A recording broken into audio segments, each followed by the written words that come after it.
So yung mga kabuknoy, meron naman tayo gagawin dito na Mio M3. So yun, mayroon sa atin inatak na Mio M3 na ayaw na umandar mga kabuknoy. So trinay natin sipaan, loss compression siya. So alamin natin mga kabuknoy ano yung problema ng Mio M3. Yun o. So ito na yung problema ng Mio M3. So tinanggal ko na ibang tornilyo dito na i-bearings niya.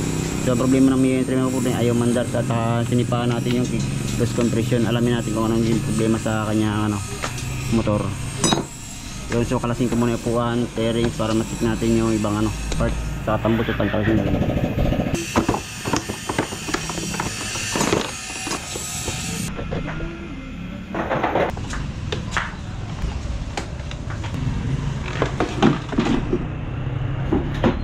So yan guys, nakakalas na natin yung upuan. So tanggalin natin muna yung yung pipe saka yung throttle body. Kalasin muna natin. So yan guys, may napansin ako dito nung nakalas natin yung upuan. So ito napansin ko mga kabuk na yan. Ayan, so spark plug niya dito sa may banda, nahugot na. Ayan.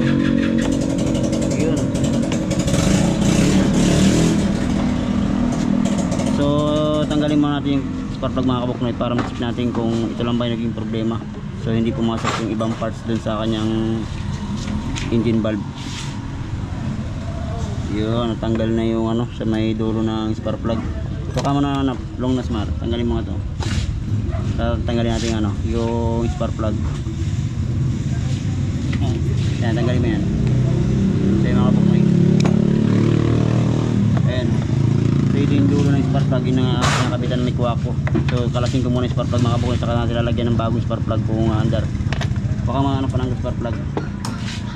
Sana ito lang yung problema ng na kanyang Mio M3. Nakalasyon na yung upuan.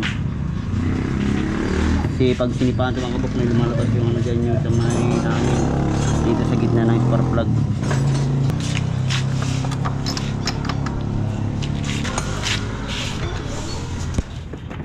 Yan, sana yun lang yung problema para kaiwas kasi na rin sa boss sa kanya M3. Tapos makabiyahe na rin. So ginagamit pala doon na pang mupit yung kanyang M3 mga kabuknoy. So yun guys, so ito na yung spark plug niya. Napapansin niyo wala na yung dulo. Saka makikita niyo butas na yung ayan diretso na yung hangin doon sa kanyang spark plug. So palitan muna natin. Pang spark plug na ganito, pang isa rin. So yan guys, palitan na natin na spark plug. So check natin kung aandar. Ayan ito na yung spark plug, itapat natin yung bago na. So try natin mga kabuknoy.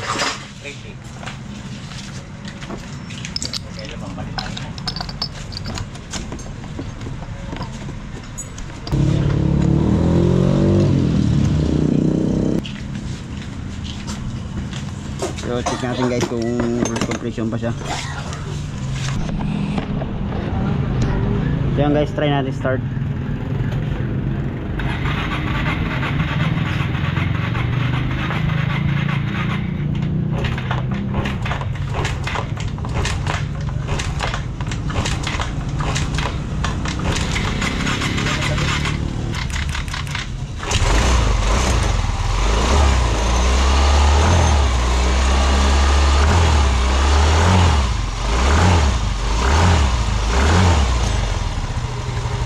Guys, sumandar na, ibig sabihin ito lang yung naging problema ni boss sa kanya M3. Ayan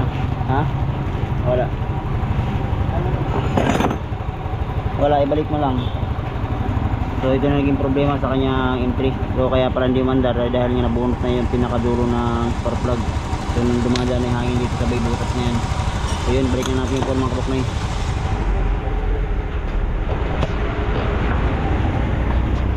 Yan guys, goods na.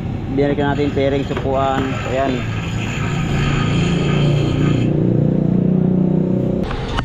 Ito lang problema mo. Yan lang. Ay, ito lang yun? Nahugot kasi nga loss compression dahil dito lumulusot ng butas Yan, bago na yan. Ayan guys, goods na yun M3.